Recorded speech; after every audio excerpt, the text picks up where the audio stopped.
Shalom, bom dia. Hoje nós vamos continuar lendo o livro de Juízes, do capítulo 4 ao capítulo 6, e Salmos 69, verso 19 a 36. Juízes, capítulo 4. Depois da morte de Eude, mais uma vez os israelitas fizeram o que o Senhor reprova. Assim o Senhor os entregou nas mãos de Jabim, rei de Canaã, que reinava em Hazor. O comandante do seu exército era Cícera, que habitava em Harosete e Ragoim. Os israelitas clamaram ao Senhor porque Jabim, que tinha 900 carros de ferro, os havia oprimido cruelmente durante 20 anos. Débora, uma profetisa, mulher de Lapidote, liderava Israel naquela época. Ela se sentava debaixo de uma tamareira de Débora, entre Ramá e Betel, nos montes de Efraim, e os israelitas a procuravam para que ela decidisse as suas questões. Débora mandou chamar Baraque, filho de Abinoão, de Quedes e Naphtali, e lhe disse: O Senhor, o Deus de Israel, lhe ordena que reúna 10.000 homens de Naphtali e Zebulon e vá ao Monte Tabor. Ele fará de Cícera, o comandante do exército de Jabim, vá atacá-lo com seus carros de guerra e tropas, junto ao rio de Quisson, e os entregará em suas mãos. Baraque disse a ela: Se você for comigo, irei, mas se não for, não irei. Respondeu Débora: Está bem, irei com você. Mas saiba que, por causa do seu modo de agir, a honra não será sua, porque o Senhor entregará Cícera nas mãos de uma mulher. Então Débora foi a Quedes com Baraque, onde ele convocou Zebulon e Naphtali.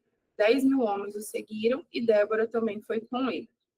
Ora, o queneu Eber se havia separado dos outros queneus, descendentes de Robabe, sogro de Moisés, e armou a sua tenda junto ao carvalho de Zaanim, perto de Quedes. Quando disseram a Cícera que Baraque, filho de Abinoão, tinha subido ao Monte Tabor, Cícera reuniu seus 900 carros de ferro e todos os seus soldados de Harosete e Ragoim ao rio Quisson. E Débora disse também a Baraque: Vá, este é o dia em que o Senhor entregou Cícera em suas mãos. O Senhor está indo à sua frente. Então Baraque desceu o Monte Tabor, seguido por 10.000 homens.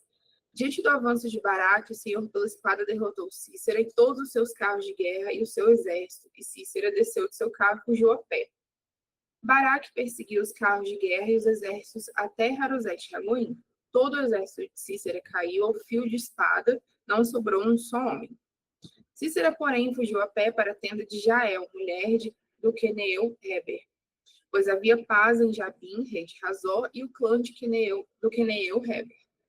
Jael saiu ao encontro de Cícera e o convidou: Venha, entre na minha tenda, meu senhor, não tenha medo.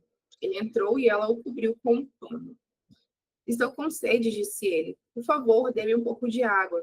Ela abriu uma vasilha de leite feita de couro, deu-lhe de beber e tornou a cobrir. E Cícera disse à mulher: Fique à entrada da tenda. Se alguém passar e perguntar se há alguém aqui, responda que não. Entretanto, Jael, mulher de Heber, apanhou uma estaca da tenda e um martelo e aproximou-se silenciosamente dele, enquanto exausto dormia um sono profundo, e cravou-lhe a estaca na têmpora até penetrar o chão, e ele morreu. Baraque passou à procura de Cícera e Jael saiu ao seu encontro. Venha, disse ela, eu lhe mostrarei o homem que você está procurando. E entrando ele na tenda, viu ali caído Cícera morto, com a estaca atravessada nas têmporas. Naquele dia, Deus subjugou Jabim, o rei cananeu, perante os israelitas. E os israelitas atacaram cada vez mais Jabim, o rei cananeu, até que eles o destruíram. Juízes capítulo 5. Naquele dia, Débora e Baraque, filhos de Abinoão, entoaram este cântico. Consagrem-se para a guerra os chefes de Israel. Voluntariamente o povo se apresenta. Louvem ao Senhor. Ouçam, ó reis, governantes, escutem. Cantarei ao Senhor, cantarei, comporei músicas ao Senhor, ao Deus de Israel. Ó Senhor, quando saíste de Seir, quando marchaste diante dos campos de Edom, a terra estremeceu, os céus gotejaram, as nuvens despejaram água. Os montes tremeram perante o Senhor, o Deus do Sinai, perante o Senhor, o Deus de Israel. Nos dias de Sangar, filho de Anate, nos dias de Jael, as estradas estavam desertas, os que viajavam seguiam caminhos tortuosos. Já tinham desistido os camponeses de Israel, já tinham desistido até que eu, Débora, me levantei. Levantou-se uma mãe, Israel. Quando escolheram novos deuses, a guerra chegou às portas, e não se via um só escudo ou lança entre 40.000 de Israel. Meu coração está com os comandantes de Israel, com os voluntários entre o povo. Louvem o Senhor. Vocês que cavalam em brancos jumentos, assentam-se em ricos tapetes, que caminham pela estrada, considerem. Mais alto que a voz dos que os distribuem água junto aos bebedouros, recitem-se os justos feitos do Senhor, os justos feitos em favor dos camponeses de Israel. Então o povo do Senhor desceu às portas. Desperte, Débora, desperte, desperte, desperte, e rompa em cânticos. Levante-se, Baraque, leve presos os seus prisioneiros, ó filho de Abinoam. Então desceram os restantes e foram aos nobres. O povo do Senhor veio a mim contra os poderosos. Alguns vieram de Efraim, das raízes de Amaleque. Benjamim estava com o povo que seguiu você. De Maquir desceram comandantes, de Zebulon, os que levaram a vara oficial. Os líderes de Sacar estavam com Débora, sim. Sacar também estava em Baraque, apresentando-se após ele até o vale. Nas divisões de Rubem, houve muita inquietação. Por que vocês permaneceram entre as fogueiras ao ouvir o balido dos rebanhos? Nas divisões de Rubem, houve muita indecisão. Gileade permaneceu do outro lado do Jordão, e Dan, porque se deteve junto aos navios. Aser permaneceu no litoral, e entre todas as suas enseadas ficou. O povo de Zebulon arriscou a vida, como fez Naftali nas altas regiões do campo. Vieram reis e lutaram. Os reis de Canaã lutaram em Taanac, junto às águas de Mégido. Mas não levaram prata alguma, despojo algum. Desde o céu lutaram as estrelas, desde as suas órbitas lutaram contra Cícera. Os rios que Som os levou, um antigo rio, o rio que Som, avante, minha alma, seja forte. Os cascos dos cavalos faziam tremer o chão, galopavam seus poderosos cavalos. Amaldiçoem Meroz, disse o anjo do Senhor. Amaldiçoem o seu povo, pois não vieram ajudar ao Senhor contra os poderosos. Que Jael seja mais bendita das mulheres, Jael, mulher de Heber, o queneu. Seja ela bendita entre as mulheres que habitam as tendas. Ele pediu água e ela deu leite. Numa tigela digna de príncipes trouxe-lhe coalhada. Ela estendeu a mão e apanhou a estaca da tenda, e com a mão direita o martelo do trabalhador golpeou Cícera. Esmigalhou sua cabeça, esmagou e transpassou suas têmporas. Aos seus pés ele se curvou, caiu e ele ficou prostrado. Aos seus pés ele se curvou e caiu. Onde caiu, ele ficou morto. Pela janela olhava a mãe de Cícera atrás da grade e ela exclamava: por que o seu carro se demora tanto? Por que custa chegar ao ruído dos seus carros? As mais sábias de suas damas responderam, e ela continuava falando consigo mesma. Estarão achando e repartindo os despojos? Uma moça ou duas moças para cada homem, roupas coloridas como um despojo para Cícera, roupas coloridas e bordadas, tecidos bordados para o meu pescoço. Tudo isso como um despojo? Assim pereçam todos os teus inimigos, ó Senhor, mas os que te amam sejam como o sol quando se levanta na sua força. E a terra teve paz durante 40 anos. Juízes, capítulo 6. De novo, os israelitas fizeram o que o Senhor reprova, e durante 7 anos ele os entregou nas mãos dos midianitas. Os midianitas dominavam Israel, por isso os israelitas fizeram para si esconderijos nas montanhas, nas cavernas e nas fortalezas. Sempre que os israelitas faziam as suas plantações, os midianitas, os amalequitas e outros povos da região a leste deles as invadiam. Acampavam na terra e destruíam as plantações ao longo de todo o caminho até Gaza, e não deixavam nada vivo em Israel, nem ovelhas, nem gado, nem jumentos. Eles subiam trazendo seus animais, suas tendas, e vinham como enxames de gafanhotos. Era impossível contar os homens e os seus camelos. Invadiam a terra para devastá-la. Por causa de Midian, Israel empobreceu tanto que os israelitas clamaram por socorro ao Senhor. Quando os israelitas clamaram ao Senhor por causa de Midian, ele lhes enviou um profeta que disse: assim diz o Senhor, Deus de Israel: tirei vocês do Egito, da terra da escravidão. Eu os livrei do poder do Egito e das mãos de todos os seus opressores. Expulsei-os e dei a vocês a terra deles. E também disse a vocês: eu sou o Senhor, o seu Deus. Não adorem os deuses dos amorreus, em cuja terra vivem, mas vocês não me deram ouvidos. Então o anjo do Senhor veio, sentou-se sobre a grande árvore de Ofra, que pertencia ao Abiezrita Joás, Gideão, filho de Joás, estava malhando trigo num tanque de prensar uvas para escondê-lo dos midianitas. Então o anjo do Senhor apareceu a Gideão e lhe disse: O Senhor está com você, poderoso guerreiro. Ah, Senhor, Gideão respondeu: Se o Senhor está conosco, por que aconteceu tudo isso? Onde estão todas as suas maravilhas que os nossos pais nos contam quando dizem: Não foi o Senhor que nos tirou do Egito? Mas agora o Senhor nos abandonou e nos entregou nas mãos de Midian. O Senhor se voltou para ele e disse: Com a força que você tem, vá libertar Israel das mãos de Midian. Não sou eu quem está o enviando? Ah, Senhor, respondeu Gideão. Como posso liderar Israel? Meu clã é o menos importante de Manassés e eu sou o menor da minha família. Eu estarei com você, respondeu o Senhor. E você derrotará todos os midianitas como se fossem um só homem. E Gideão prosseguiu: Se de fato posso contar com teu favor, dá-me um sinal de que és tu que está falando comigo. Peço-te que não vás embora até que eu volte e traga minha oferta e a coloque diante de ti. E o Senhor respondeu: Esperarei até você voltar. Gideão foi para casa, preparou um cabrito e com uma roupa de farinha fez pães sem fermento, pôs a carne num cesto e o caldo numa panela, trouxe-o para fora e ofereceu-os a ele sobre a grande árvore. E o anjo de Deus lhe disse: Apanhe a carne e os pães em fermento, ponha-os sobre esta rocha e derrame o caldo. Gideão assim o fez. Com a ponta do cajado que está em sua mão, o anjo do Senhor tocou a carne e os pães sem fermento. Fogo subiu da rocha, consumindo a carne e os pães, e o anjo do Senhor desapareceu.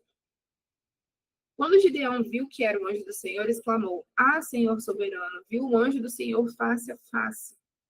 Disse-lhe, porém, o Senhor: Paz seja com você, não tenha medo, você não morrerá. Gideão construiu ali um altar em honra do Senhor e lhe deu este nome: O Senhor é paz. Até hoje o altar está em Ofra dos Abiezritas. Naquela mesma noite, o Senhor lhe disse: Separe o segundo novilho do rebanho do seu pai, aquele de 7 anos de idade, despedace o altar de Baal, que pertence ao seu pai, e corte o poste sagrado que está ao lado do altar. Depois faça um altar para o Senhor, para o seu Deus, no topo dessa elevação. Ofereça o segundo novilho em holocausto com a madeira do poste sagrado que você irá cortar. Assim Gideão chamou 10 dos seus servos e fez como o Senhor lhe ordenava. Mas, com medo da sua família e dos homens da cidade, fez tudo de noite e não durante o dia. De manhã, quando os homens da cidade se levantaram, lá estava demolido o altar de Baal, com o poste sagrado ao seu lado, cortado, e com o segundo novilho sacrificado no altar recém-construído. Perguntaram uns aos outros: Quem fez isso? Depois de investigar, concluíram: Foi Gideão, filho de Joás. Os homens da cidade disseram a Joás: Traga seu filho para fora, ele deve morrer, pois derrubou o altar de Baal e quebrou o poste sagrado que ficava ao seu lado. Joás, porém, respondeu à multidão hostil que o cercava: Vocês vão defender a causa de Baal? Estão tentando salvá-lo? Quem lutar por ele será morto pela manhã. Se Baal fosse realmente um deus, poderia defender-se quando derrubaram o seu altar. Por isso, naquele dia chamaram Gideão de Jerubaal, dizendo que Baal dispute com ele, pois derrubou o altar de Baal. Nesse meio tempo, todos os midianitas, amalequitas e outros povos que vinham do leste uniram os seus exércitos, atravessaram o Jordão e acamparam no vale de Jezreel. Então o Espírito do Senhor apoderou-se de Gideão e ele, com toque de trombeta, convocou os abiezitas para segui-lo. Enviou mensageiros a todo o Manassés, chamando as armas, e também a Aser, a Zebulon e a Naphtali, que também subiram ao seu encontro. E Gideão disse a Deus: Quer saber se vais libertar Israel por meu intermédio, como prometeste? Bem, colocarei uma porção de lã na eira. Se o orvalho molhar apenas a lã e todo o chão estiver seco, saberei que tu libertarás Israel por meu intermédio, como prometeste. E assim aconteceu. Gideão levantou-se logo cedo no dia seguinte, torceu a lã e encheu uma tigela de água de orvalho. Disse ainda Gideão a Deus: Não se acenda a tua ira contra mim. Deixe-me fazer só mais um pedido. Permita-me fazer mais um teste com a lã. Dessa vez, faze ficar seca a lã e o chão coberto de orvalho. E Deus assim fez naquela noite. Somente a lã estava seca o chão estava todo coberto de orvalho. Agora vamos ler Salmos 69, do 19 ao 36. Tu bem sabes como sofro zombaria, humilhação e vergonha. Conhece todos os meus adversários. A zombaria partiu meu coração. Estou em desespero. Supliquei-me por socorro, nada recebi por consoladores e a ninguém encontrei. Puseram fel na minha comida e para matar minha sede deram-me vinagre. Que a mesa deles se lhes transforme em laço, tornem-se retribuição e armadilha. Escureçam-se os seus olhos para que não consigam ver. Faze-lhes tremer o corpo sem parar. Despeja sobre eles a tua ira, que o teu furor ardente os alcance. Fique deserto o lugar deles, não haja ninguém que habite nas suas tendas, pois perseguem aqueles que tu feres e comentam a dor daqueles a quem castigas. Acrescenta-lhes pecado sobre pecado, não os deixes alcançar a tua justiça. Sejam eles tirados do livro da vida e não sejam incluídos no rol dos justos. Grande é a minha aflição e a minha dor, proteja-me, ó Deus, a tua salvação. Louvarei o nome de Deus com cânticos e proclamarei sua grandeza com ações de graças. Isso agradará ao Senhor mais do que bois, mais do que touros com seus chifres e cascos. Os necessitados o verão e se alegrarão, e vocês que buscam a Deus, vida ao seu coração. O Senhor ouve o pobre e não despreza o seu povo aprisionado. Louvem-no os céus e a terra, os mares e tudo que neles se move, pois Deus salvará Sião e reconstruirá as cidades de Judá. Então o povo ali viverá e tomará posse da terra. A descendência dos seus servos a herdará e nela habitarão os que amam o seu nome. Amém. Glória a Deus. Obrigada, Tânia, querida. Glória. Tremenda história de Débora. Nós temos aqui, nessas porções que lemos,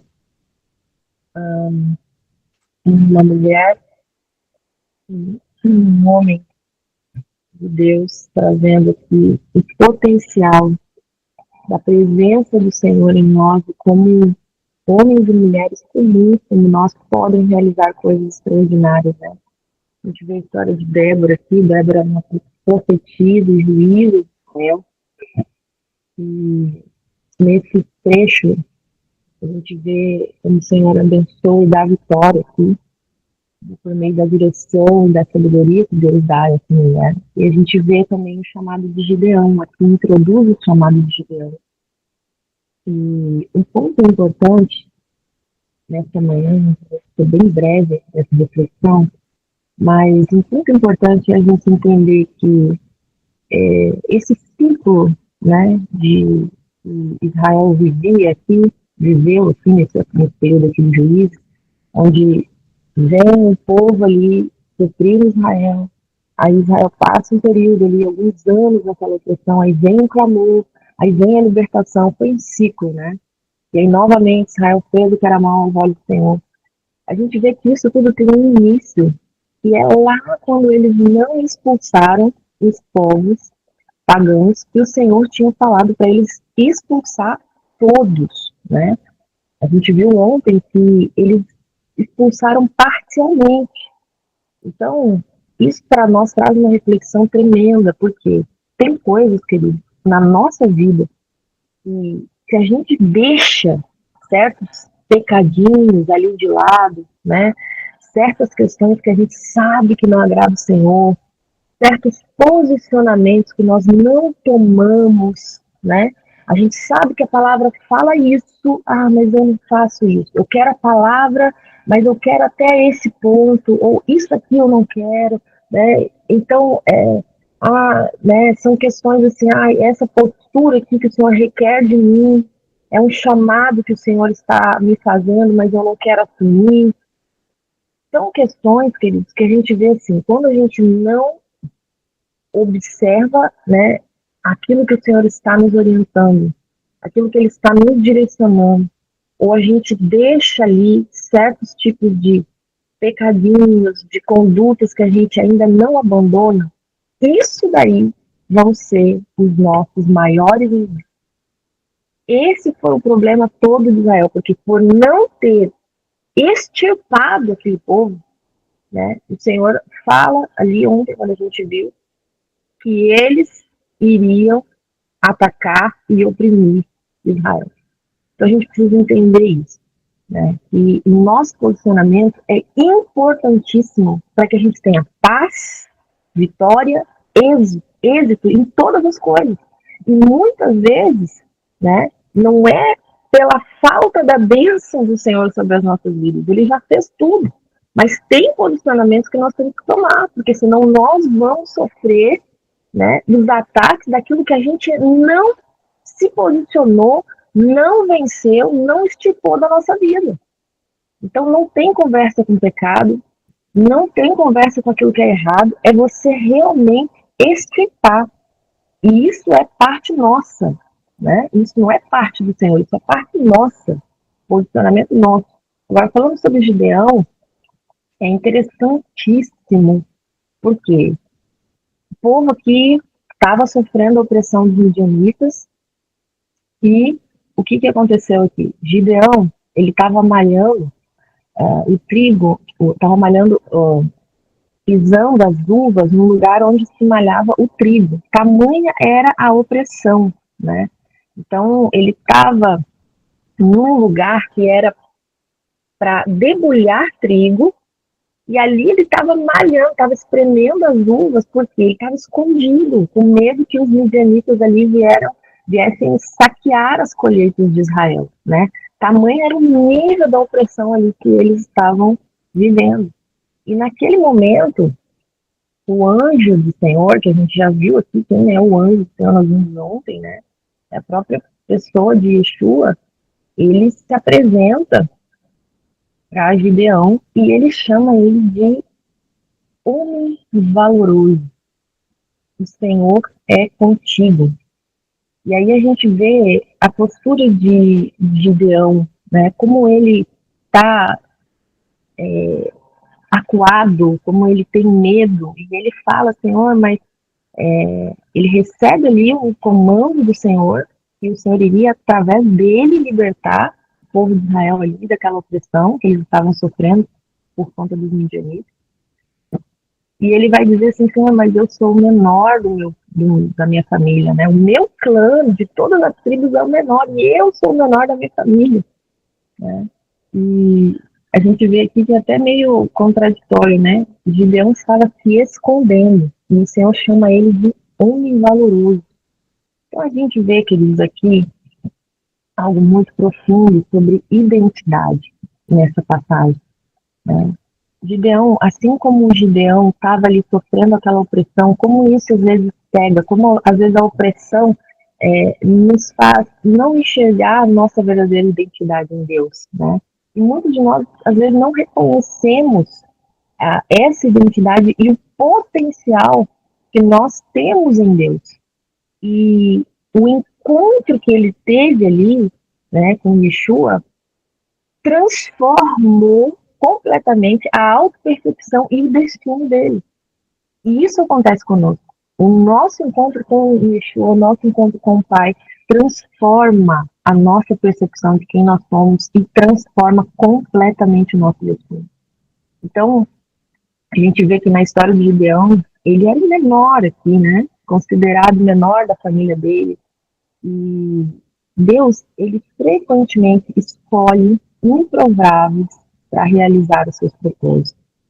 Isso é tremendo, isso é extraordinário, porque Deus não vê como vê o homem, Deus vê o coração, né?